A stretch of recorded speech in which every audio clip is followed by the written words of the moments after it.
Masih bab ke-7 nya, kitab Riqaq bab ke-7. Babu mayuhzaru min zahratid dunya wa tanafusi fiha. Bab mewaspadai perhiasan dunia, megahnya gitulah, megahnya atau menariknya gitu ya, menariknya urusan dunia, keduniaan, dan berlomba-lomba di dalamnya gitu ya babnya. Hadis yang kedua ya, hadisnya ada 7 nih, hadis yang kedua yang jadi agak panjang nanti ya pembahasan bab sekarang ini, hadisnya ada 7. Nah yang kedua,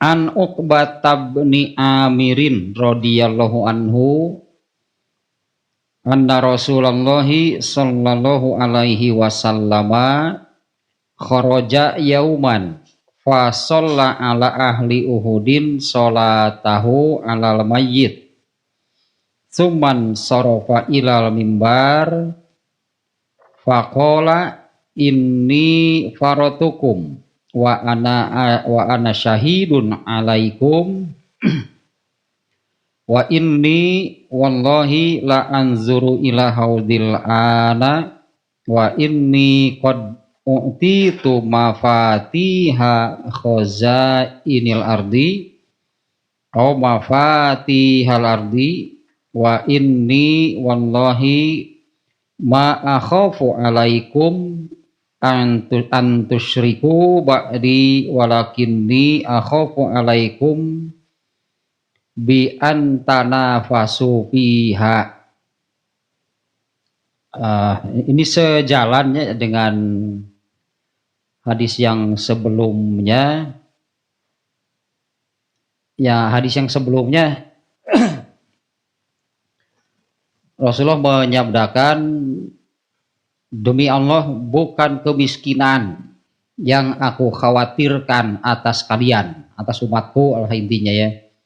Bukan kemiskinan yang aku khawatirkan atas kalian, akan tetapi aku khawatir atas kalian itu dunia dibentangkan, dibuka selebar-lebarnya, seperti hal itu pernah ya dilakukan terhadap umat sebelum kalian. Kemudian kalian berlomba-lomba ke arah, berartinya dunianya dibentangkan, dibuka selebar-lebarnya, kemudian kalian berlomba-lomba di sana dalam urusan keduniaan, kamatana fasuha, sebagaimana dulu umat dulu juga seperti itu. Fatul hiyakum kama alhathum, dan itu akan melalaikan kalian, akan mencelakakan kalian seperti dulu juga seperti itu masalahnya. Itu yang kemarin ya. Nah ada yang kedua ini hadisnya masih sejalan ya dengan hadis yang pertama. Nah terjemahnya dulu nih. Dari Uqbah bin Amir radhiyallahu anhu, Rasulullah SAW ya, dia menerangkan, pada suatu hari Rasulullah SAW keluar dari rumahnya, masuk masjid ya. Kalau Rasulullah SAW keluar dari rumahnya ke masjid berarti. Pada suatu hari Rasulullah SAW keluar dari rumahnya, hanya masuk masjid, kemudian sholat untuk syuhada Uhud. Ya, fasolah ala ahli Uhud. Kemudian sholat untuk syuhadanya yang mati syahid di perang Uhud. Sholat tahu alal mayyit. Nah, sholatnya sholat jenazah. As-sholat tahu alal mayyit itu sholat jenazah.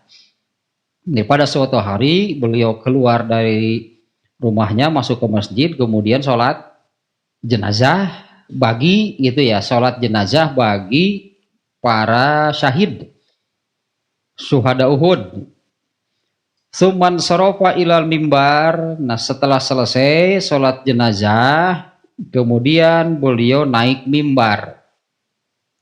Faqala, beliau bersabda, inni farotukum, sesungguhnya aku akan menunggu kalian. Wa ana syahidun alaikum, dan sesungguhnya aku adalah saksi atas kalian.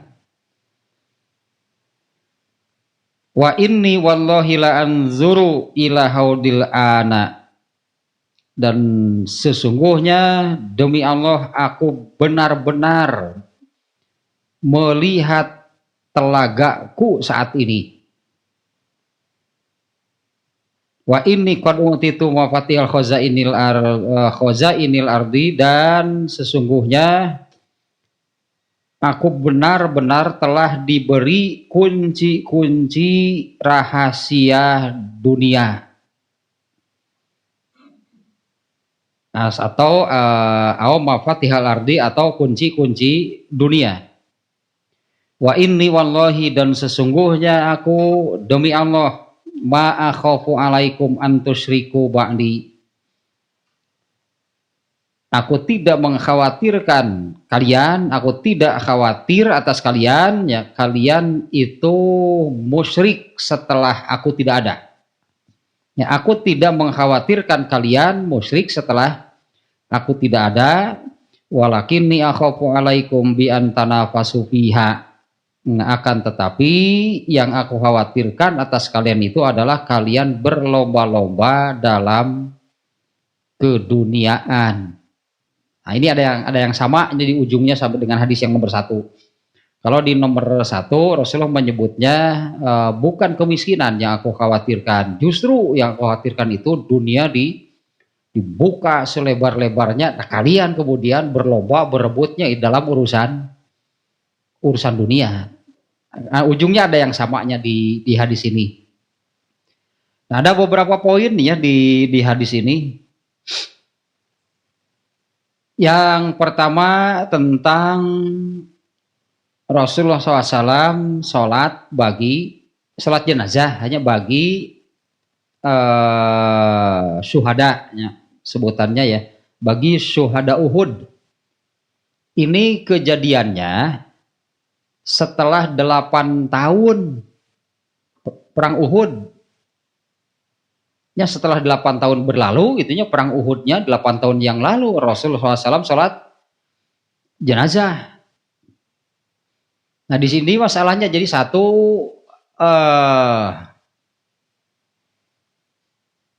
kalau orang yang mati syahid yang sesungguhnya, yaitu yang gugur di medan perang, itu pengurusannya tidak seperti mengurus jenazah pada umumnya. Tidak dimandikan, tidak dikafani, tidak disolati. Nah, dikuburnya itu dengan baju yang dipakai perang. Nah, jadi waktu perang Uhudnya 8 tahun sebelumnya berarti ya tidak disolati. Setelah 8 tahun kemudian gitu Rasulullah baru menyalati syuhada Uhud. Nah, tapi ini juga diantaranya menunjukkan bahwa yang mati syahidnya, yang gugur di medan perang itu boleh disolati. Nah, sebutlah yang pokok mah kalau mati syahid mah istimewa pisan, makanya pengurusannya beda dengan orang yang meninggal pada umumnya kan memulasara atau mengurus jenazah orang Islam ya. Kalau bukan orang Islam nggak boleh. Mengurus jenazah orang Islam itu kan dimandii, dikapani, bisa dimandikan titah mandi. Kan dikapani, kan itu nagen, hari ini dimandii, Dikapani, disolati kan akhiran unggul.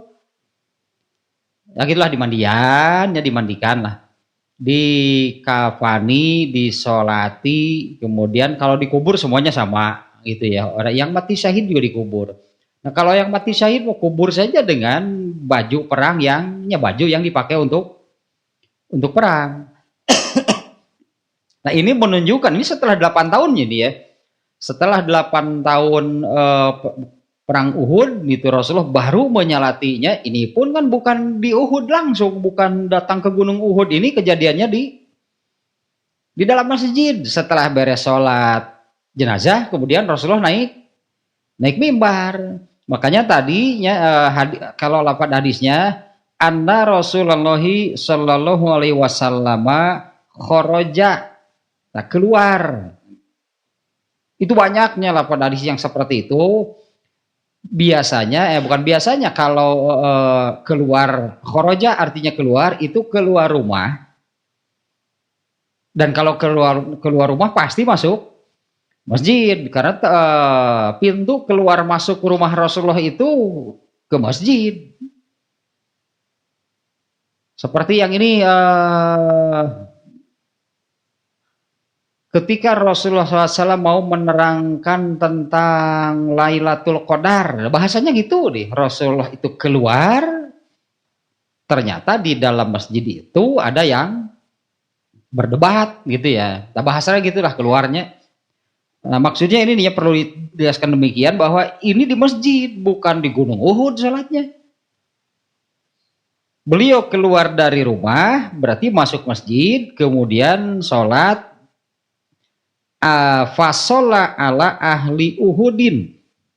Beliau mengerjakan sholat bagi syuhada Uhud, sholatahu alal mayit, sholatnya sholat jenazah.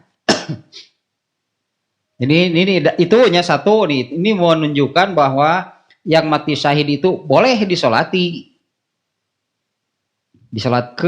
ditangtungkan di tas sholat, disolatan bahasa Sunda namanya, kalau bahasa Indonesianya disolati. Jenazah yang mati syahid boleh disolati. Nah kemudian jarak waktunya juga ini cukup jauh. Nah, pernah ada pertanyaannya, kalau menyalati jenazah itu kan biasanya sebelum jenazahnya dikuburkan gitu ya, bukan dikuburi ya di mana? Kamu di kuburan. Kalau menyolati jenazah itu umumnya kan sebelum dikuburkan jenazahnya disolati dulu. Kalau misalnya ada yang mau menyolati jenazah tapi jenazahnya sudah keburu dikuburkan jenazahnya, maka sholat jenazahnya di kuburan. Ya, sholat jenazahnya di kuburan gitu ya, jadi kuburannya diposisikan seperti ketika jenazahnya belum dikuburkan, artinya jenazahnya di kuburan ada di depan gitu ya, dengan posisi berdiri. Kalau jenazahnya laki-laki kan berdiri menghadap kiblatnya itu di arah atau di apa namanya ya, kepalanya. Kalau jenazahnya perempuan kan berdirinya itu di bukan di pas perutnya, bukan diinjak. Ya, saya bahasa Indonesia kenawan itu.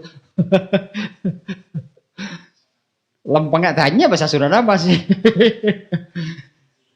Kalau sholat kan menghadap kiblat kan, meskipun sholat jenazah, sholat sama, sholat itu syaratnya menghadap kiblat. Sholat jenazah menghadap kiblat, jenazahnya ada di depan kita gitu ya. Nah kalau jenazahnya perempuan, nah di tengah berarti kita berdirinya itu di tengah-tengah jenazah, di perutnya. Kalau laki-laki di kepalanya. Nah sholat di kuburan juga sama seperti itu.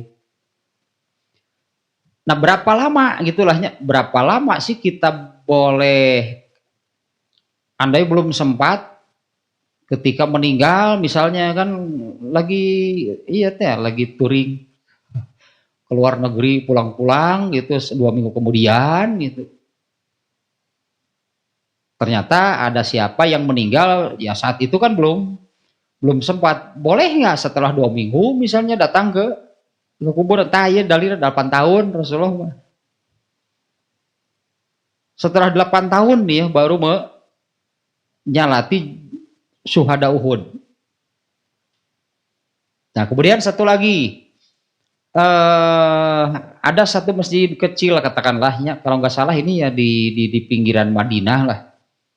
Rasulullah itu suka datang ke sana, dan di masjid itu ada seorang perempuan yang suka bebersih gitulahnya, apa sih namanya, bebersih masjid gitu. Perempuan itu naik kenteng bocor naik gitu.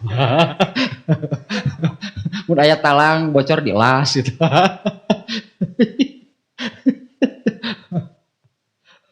Pagar kerahaan diselep. Lah eta mah tuh perempuan gitu. Ya gitu, suka beberes masjid, mengurus masjid lah. Rasulullah sangat memperhatikan, ya katakannya, Rasulullah sangat memperhatikan si perempuan tadi yang mungkin menurut orang lain itu siapalah orang ini gitu ya. Sehari-harinya juga hanya sekedar gitulah beberes, nyapu masjid. Nah, pada satu ketika Rasulullah datang ke sana, Rasulullah tidak melihatnya si perempuan tadi. Beliau bertanya, "Kemana si Anu?" Orang sana mengatakan, "Oh, Rasulullah sudah meninggal." Marah Rasulullah itu ya. "Kenapa kalian tidak memberitahu aku?" Orang sana menganggap, ya tadilah, pirage. Nah, kemudian kan Rasulullah mengatakan, "Tunjukkan padaku di mana kuburnya." Apa beda deh? Tahu dasar ada beda deh tapi.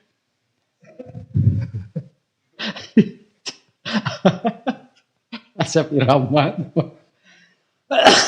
Nah Rasulullah minta gitunya ditunjukkan, beliau berangkat ke kuburnya dan sholat di kuburnya. Ini juga bukan pada hari itu, bukan besoknya. Artinya ini sudah beberapa hari gitu ya, sudah beberapa hari. Ya cukup lama lah katakannya. Nah artinya kalau memang seperti itu, kalau berniat menyalati jenazah ya silahkanlah datang ke kuburnya. Jadi bukan hanya berartinya, bukan hanya berlaku bagi yang kalau ada yang meninggal, kemudian ada yang menyalati, nah setelah dianggap katakanlah ini nggak ada lagi ya yang mau menyalati ya, kuburkanlah sekarang, berangkat dikuburkan. Ternyata ada yang datang belum menyalati, artinya tidak berlaku hanya pada hari itu, ya bukan seperti itu. Besoknya juga boleh, lusanya boleh, tahun depan juga boleh. Ini sudah 8 tahun ya Rasulullah SAW itu sholat jenazah bagi syuhada Uhud. Kalau ini satu kekhususannya bahwa yang tadinya kalau jenazah Uhud itu mengurus jenazah syahid itu gitunya gugur langsung lah gitu kuburkan. Ya tidak dimandikan dulu, tidak disolati, kubur dengan baju yang dipakai perang. Nah, tapi kemudian gitu di hadis ini disebutkan setelah 8 tahun Rasulullah itu kemudian sholat jenazah untuk syuhada Uhud. Tapi ini juga bedanya karena beda untuk syahid dan sholatnya pun tidak datang ke kuburnya gitu, tapi di sini sholatnya di masjid. Nah satu hal tanya. Nah setelah mengerjakan sholat jenazah tersebut, kemudian beliau naik mimbar. Ayat iya berartinya ada khutbah disebutnya. Ada khutbah, ada bukan khutbah. Jadi tidak setiap kali Rasulullah itu mau menyampaikan sesuatu itu dalam bentuk khutbah. Kalau khutbah ada tahmid atau tasyahud. Seperti khutbah Jumat, itunya Rasulullah itu ketika khutbah Jumat jadi terangkan gitu tahmidnya. Kemudian ketika khutbah nikah Rasulullah itu diterangkan tahmid dulu. Padahal sama yang disampaikannya itu yang disampaikan oleh Rasulullah itu kan semuanya ilmu. Dan ini disampaikannya di atas mimbar, tapi ini bukan khutbah, ini langsung saja Rasulullah menyampaikan. Nah kalau khutbah, bagaimana sih tata cara khutbah gitunya, tata cara khutbah Rasulullah SAW? Kalau khutbah sebelumnya tahmid, tasyahud, nah baru itu kalau bentuknya berupa khutbah. Kalau di kita kan umumnya pengajian kan suka ada khutbahnya, silakan memang kalau bentuknya seperti itu. Meskipun apa namanya ya, kalau soal kemudian menerangkan apa, mau khutbah dulu atau enggak kan sama sebetulnya. Atau misalnya seorang guru gitu di kelas ketika mau menerangkan tahmid dulu tuh. Itu bukan khutbah, mau ngajar, itu mau mengajar. Padahal ini di sini disebutkan setelah selesai sholat beliau naik mimbar, tapi bentuknya bukan khutbah, mak Rasulullah nggak akan tahmid. Ada juga yang menanyakan, katanya yang menanyakan dulu waktu almarhum Ustaz Rusman selama ngaji di Pindan, kenapa nggak pernah tahmid dulu? Karena bentuknya bukan khutbahnya, nggak ada tahmid kalau bukan khutbah. Ya anggaplah gitunya model atau bentuk acaranya itu seperti guru di kelas ketika guru agama, ini pelajaran agama gitu. Bukan pelajaran PMP, aya nu khutbah heula sih PMP. Ya guru di kelas kan yang guru agama makan dia mengajarkan agama, tapi kan itu bentuknya mengajar bukan khutbah. Sehingga guru di kelas itu nggak ada yang tahmid dulu, tapi kan bentuk seperti itu tidak mesti di kelas kan. Jadi tergantung, ini sebetulnya tergantungnya ini acaranya mau apa. Kalau bentuknya khutbah, ya tahmid itu memang tata caranya bagaimana Rasulullah SAW khutbah, tahmid dan tasyahud.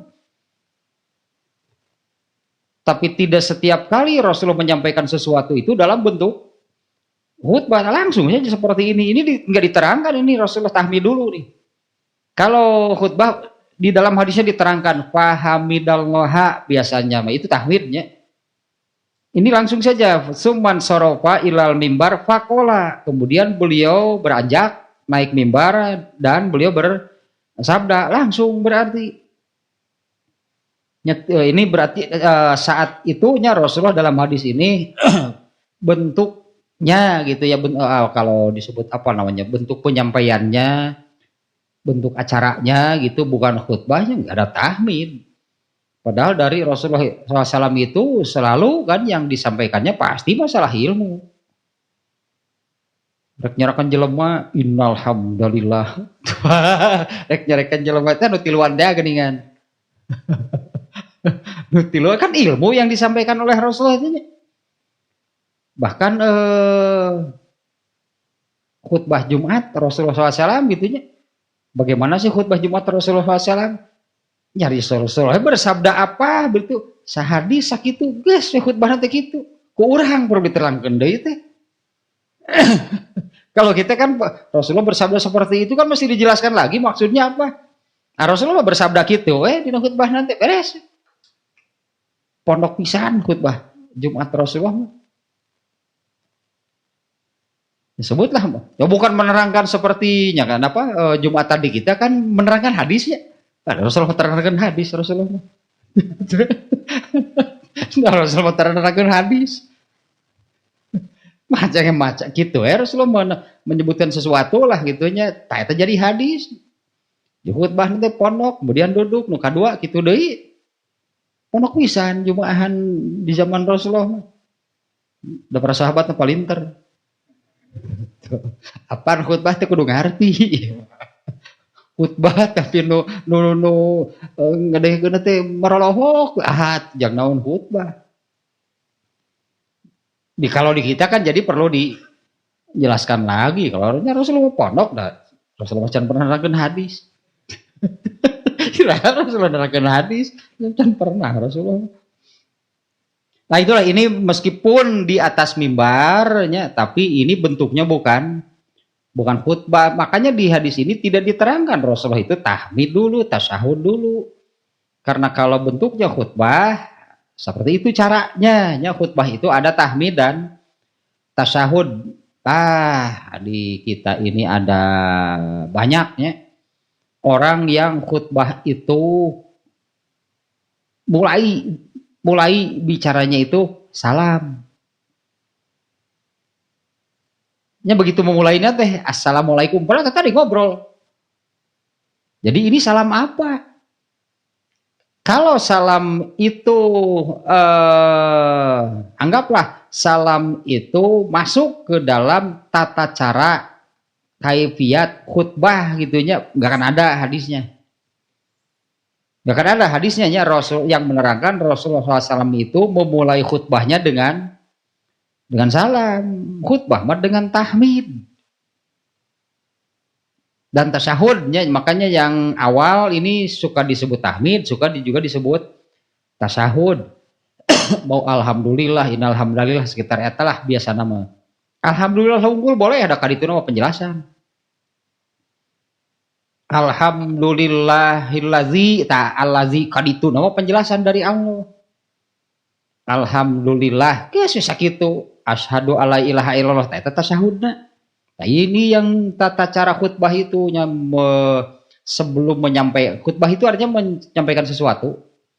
Nah, sebelum menyampaikan sesuatu, kalau bentuknya khutbah, tahmid dan tasyahud. Yang dimulai dengan salam ini udah malah ya hadisnya, kan ada hadisnya. Nah, kalau ketika mulai kemudian mengucapkan salam, nah ini salam apa gitu sebetulnya? Apa itu masuk ke dalam kaifiat khutbah? Atau salam, nggak tahu salam apa. Kalau sebutan yang lainnya itu salam liko namanya. Salam liko itu ketika bertemu, ketika bertemu gitunya Rasulullah, para sahabat dulu. Nah kalau bertemu itu memang mengucapkan salam, disebutnya salam liko, artinya ketika bertemu. Dan satu lagi yaitu salam itu ketika berpisah. Nah ini kalau waktu khutbah salam, ini salam apa? Gak boleh berarti tanya, karena yang di dalam hadisnya itu gitu ya, sebelum khutbah gitu Rasulullah itu memuji Allah, bahasa iya nama memuji Allah, tahmidnya, kemudian tasyahud. Setelah tahmid tasyahud, nah barulah khutbah menyampaikan sesuatu. Nah, kalau bentuknya bukan khutbah gitulahnya, seperti sekarang ini saya nggak pernah tahmid dulu, memang bukan khutbah. Bahasa ya,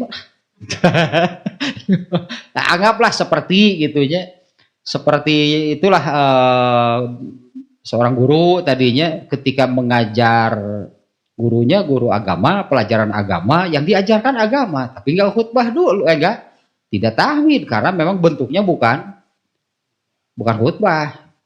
Ya itulah ya masalahnya, karena di sini ada setelah selesai sholat jenazah beliau naik ke mimbar kemudian bersabda, tidak disebutkan tahmid atau tasyahud dulu, berarti ini bentuknya bukan khutbah.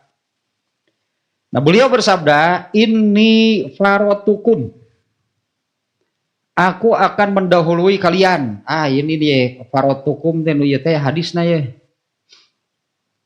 tentang telaga.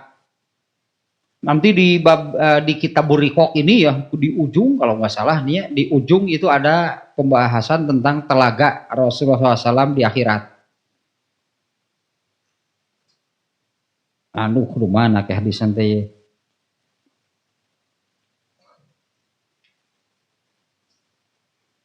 Anggar.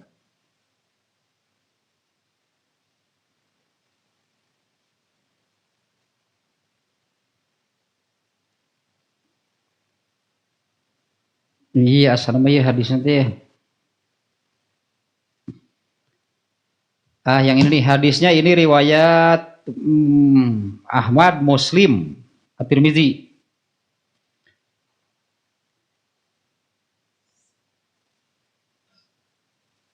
Anil Miqdad ibnil Aswadi qala sami'tu Rasulullah sallallahu alaihi wasallam yaqulu tudna syamsu yaumal qiyamati minal khalqi hatta takuna minhum kamik dari milin fayakunun nasu ala qadri a'malihim fil aroki faminhum man yakunu ila ka'baihi wa minhum man yakunu ila rukbataihi wa minhum man yakunu ila haqwaihi wa minhum man yuljimuhul arakul iljaman qala wa asyara Rasulullah sallallahu alaihi wasallam biyadihi ila fihi.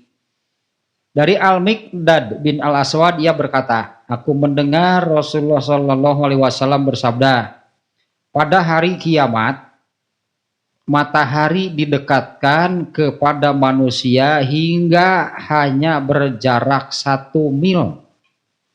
1 mil itu 1,5 kilo.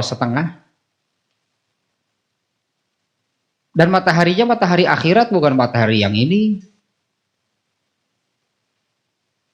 Kalau matahari yang ini kan termasuk alam raya. Ini alam raya yang ada sekarang.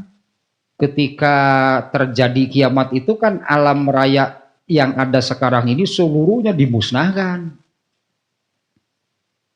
Seluruhnya dimusnahkannya. Nanti kiamat yang disebut kiamat itu adalah kehancuran seluruh alam raya. Malah ciri bukan ciri. Awal terjadinya kiamat itu adalah matahari padam.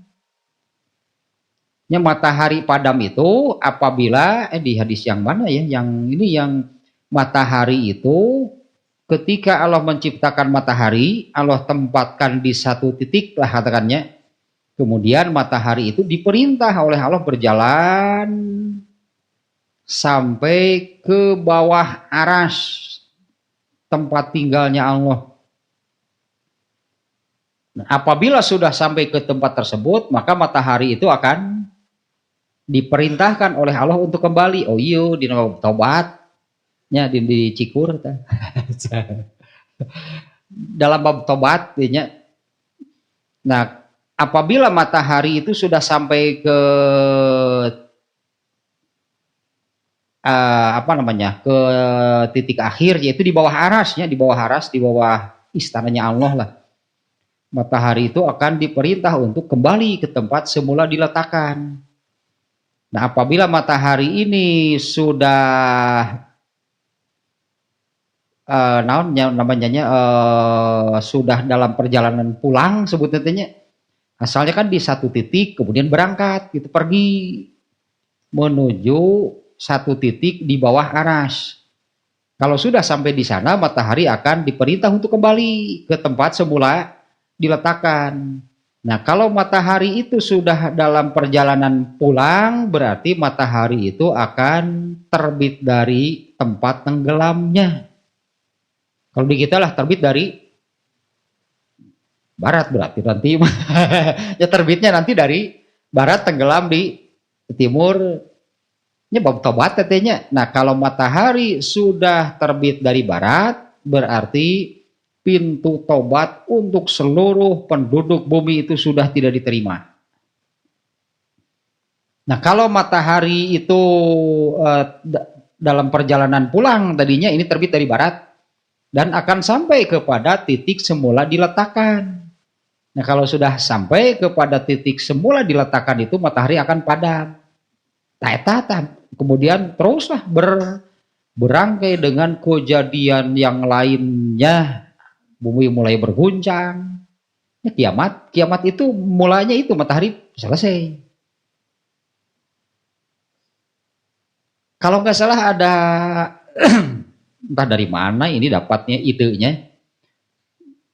Saya nggak tahu sih filmnya, hanya dulu kalau nggak salah ada film yang ini manusia itu berusaha untuk terus memberi bahan bakar kepada matahari supaya nggak padam. Karena kalau padam berarti berakhir. Gini kafir ki apaleun. Alah tahun sabaraha itu film eta teh nya teu apal sih film mah terlalu lajo. Hanya ada dulu yang satu film yang temanya seperti itu. Jadi manusia ini berusaha untuk terus memberi bahan bakar gitu ya supaya matahari ini tetap terang, tetap menyala gitu ya. Karena kalau matahari kehabisan bahan bakar, maka matahari akan padam dan kiamat. Gitu disebut kiamat ya memang benar gitu menurut menurut hadisnya itu tak kiamat itu kalau mataharinya sudah sampai ke titik semula diletakkan berarti matahari akan padam. Nah kemudian berangkailah dengan semua kejadian lah yang disebutkan di Quran. Kiamat itu seperti apa sih? Gunung dicabut, bumi berguncang, mulainya dari sana. Nah sementara di hadis ini ya bahwa pada hari kiamat matahari diletakkan di atas manusia hingga hanya berjarak 1 mil, 1,5 kilo. Kalau sekarang mataharinya matahari dunia sebutlah alam sekarang. Jaraknya berapa jauh dari bumi? Nah, kalau nanti mataharinya matahari akhirat dan jaraknya hanya, kalau kita boleh mengambil perbandingan ini misalnya api yang ada sekarang lah, api yang kita tahu sekarang itu 1/70 dari api di akhirat. Kurang lebih sama, anggaplah matahari yang sekarang itu panasnya itu hanya 1/70.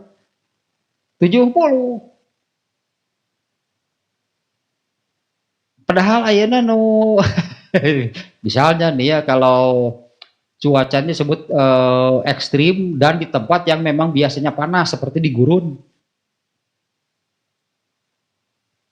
Ya di gurun itu kan biasanya memang panas di gurun banyak, tapi kalau sedang ekstrim artinya sedang sangat tinggi suhunya itu bisa di atas 50 derajat Celcius. Boro-boro ku matahari akhirat ya leumpang di gurun wae jadi kere jelema. Garing langsung. Jadi kere dengan matahari sekarang dan jarak mataharinya bukan kilometer, nggak akan ada angkanya, sebutlah sebutannya kan sekian juta tahun cahaya. Karena sangat jauhnya jarak antara bumi dengan matahari, tapi panasnya kan seperti itu. Apalagi di akhirat, mataharinya matahari akhirat, bukan yang ini. Kalau yang ini sudah matahari yang sekarang kan nanti akan padam dan pokoknya hancur hilang lah. Semua alam raya ini akan dimusnahkan.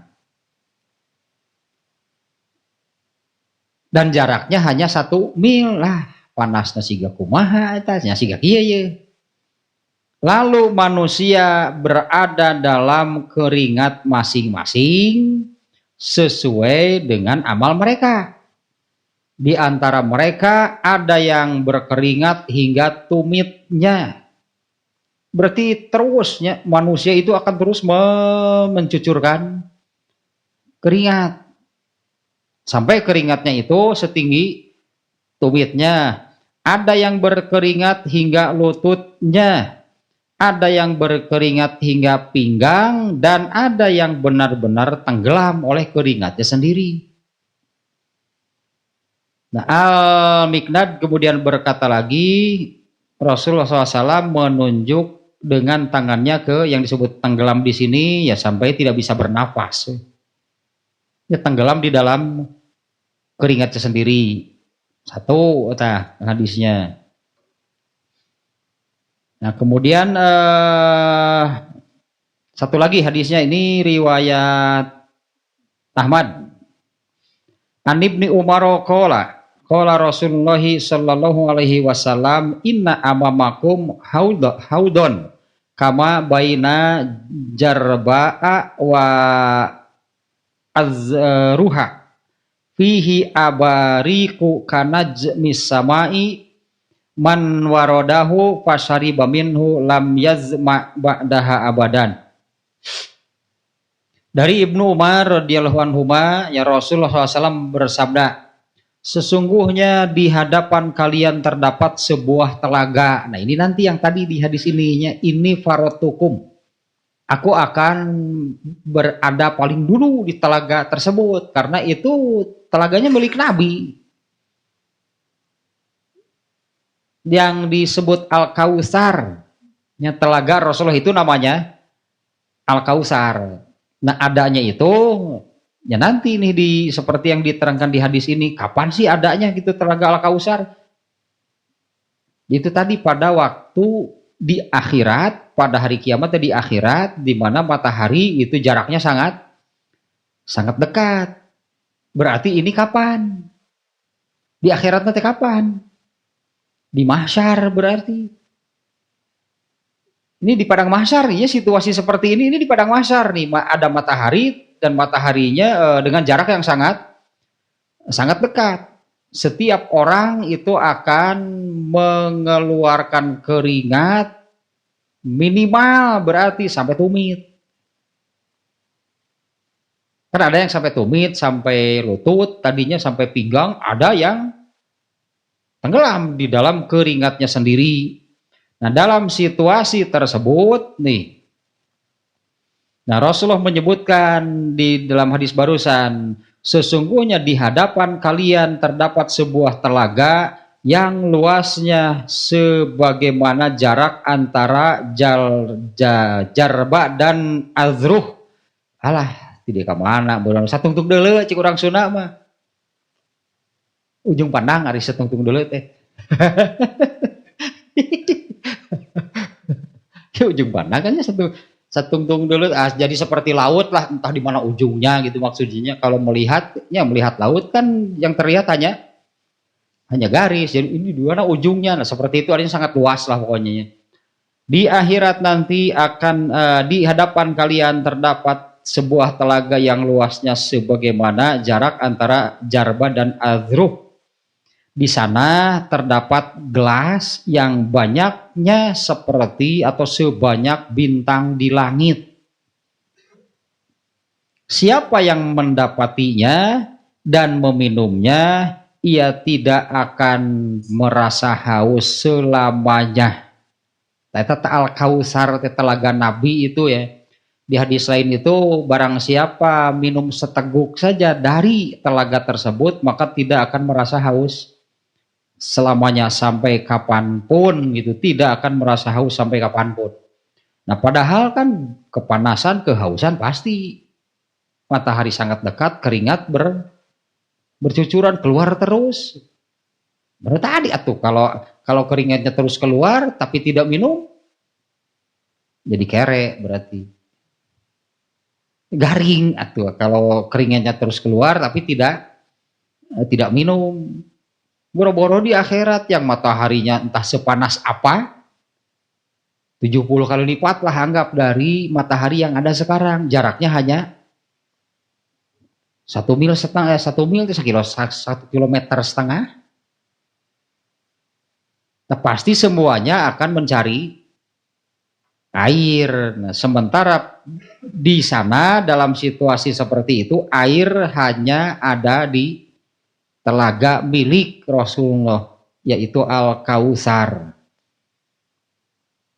Nah, ada yang diusir, itunya di hadis lain kan ada yang datang mau minum diusir, banyak.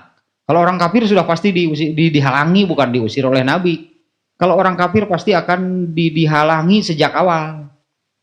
Gak boleh datang ke kolam tersebut. Kalau orang Islam, nah ada yang datang tapi ketika mau minum diusir, yaitu ahli bid'ah. Itu seperti itu diantaranya nasibnya. Ahli bid'ah itu nanti ketika datang ke kolam mau minum diusir. Asalnya dihalangi, dihalau gitu ya oleh malaikat. Rasulullah mempertanyakan, kenapa mereka dihalangi? Mereka umatku, artinya ini orang Islam. Kemudian oleh malaikat disebutkan innaka la ta'lamu ma baddalu ba'daka. Iya ahli bid'ah kieu tah. Kamu tidak tahu mereka ini mengubah-ubah agama kamu setelah tidak ada. Ya, karena kan selama Rasulullah masih hidup malah ya bid'ah, masa nabinya masih hidup nggak akan ada bid'ah. Kalaupun sahabat melakukan sesuatu, Nabi tahu artinya benar, berarti bukan dia bid'ah. Ya, artinya benar ya menurut Nabi. Kalau dalam ilmu hadis mah disebutnya hadis mauquf yang hukumnya marfu. Itu hukumnya sama dengan dari Nabi sendiri, meskipun yang berkata atau yang melakukannya sahabat, tapi sepengetahuan Nabi, bukan bid'ah. Artinya mauquf yang hukumnya marfu disebut nanti sama dengan dari Nabi sendiri. Jadi selama Nabi masih ada, nggak akan ada bid'ah. Bid'ah itu ma baddalu ba'daka, agama ini diubah-ubah setelah engkau tidak ada. Itu salah satunya, salah satu yang menerangkan sanksi lah gitunya, sanksi hukuman itu bagi ahli bid'ah. Di antaranya ketika mau minum mereka diusir oleh Rasulullah. Setelah dikatakan demikian oleh malaikat, mereka ini mengubah-ubah agama setelah kamu tidak ada. Rasul yang mengusirnya sekarang. Asalnya malaikat yang menghalau kan, Rasulullah mempertanyakan, kenapa mereka dihalangi? Mereka kan umatku. Malaikat kemudian yang mengatakan, mereka itu ya orang-orang seperti itu. Rasulullah yang mengusir kemudian. Al-Bari atunya ya teh hiji deui ye. Etana hadisnya nih ya, ada satu lagi. Pada situasi seperti itu, panas berarti tadinya sangat panasnya, keringatnya lah gambarannya, keringatnya sampai seperti itu. Disebutnya dalam situasi seperti itu memerlukan perlindungan. Nah ini kaitannya dengan hadis yang ini nih. Ada 7 kelompok orang yang akan mendapat perlindungan dari Allah pada waktu atau pada saat tidak ada perlindungan kecuali perlindungan dari Allah. Hadisnya mana atuh. Nah, iya hadisnya ya. Terjemahan welahnya ianya durasi ya. Dari Abu Hurairah radhiyallahu anhu, Nabi sallallahu alaihi wasallam bersabda, ada 7 golongan, nah tentu golongan yang beriman nih ya, ada 7 golongan orang yang beriman yang akan mendapat naungan atau perlindungan dari Allah di bawah naungannya pada hari kiamat, di mana tidak ada naungan kecuali naungan atau perlindungan Allah. Nah, 7 itu bukan bisa 7 orang, bisa 7 kelompok, 7 macam lah, 7 macam orang lah. 1, pemimpin yang adil. 2, anak muda yang menyibukkan dirinya beribadah kepada Allah. Wah si Al milik bener milik si Al udah dibanding-banding ada urang baheula juga kumaha kan. Si Al gede milik hirup si eta 3, laki-laki yang hatinya terpaut dengan masjid. Nah ini tahjir. Tadi di antara keutamaan tahjirnya. Orang yang suka tahjir itu orang yang termasuk kelompok 7 kalau Al.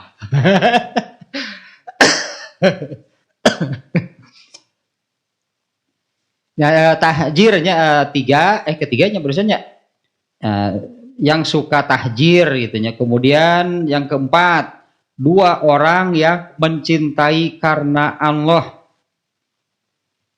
2 orangnya bebas, suami istri, orang tua anak, adik kakak dengan teman, dia pokoknya saling mencintai karena yang disebut mencintai karena Allah mah landasannya agama, muatannya agama, ternyata mencintai karena Allah mah. Ya saling mencintainya itu ya dengan landasannya agama, itu muatannya muatan agama. Tadi 2 orang yang saling mencintai bebas eta mah antara siapa dengan siapalah gitunya. Ya suami istri gitu ya, orang tua anak ya sah we lah. Mungkin aku dicek kucing. Ulah jeung tihang tuh.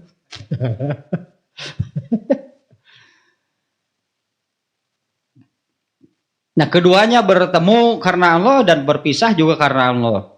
Nah, kemudian seorang laki-laki yang tidak jadilah gitu intinya berbuat maksiat karena yang menghalanginya itu karena takut kepada Allah.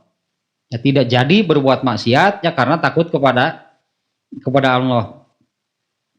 Kemudian orang yang bersedekah. Nah, bersedekah itu umum lah.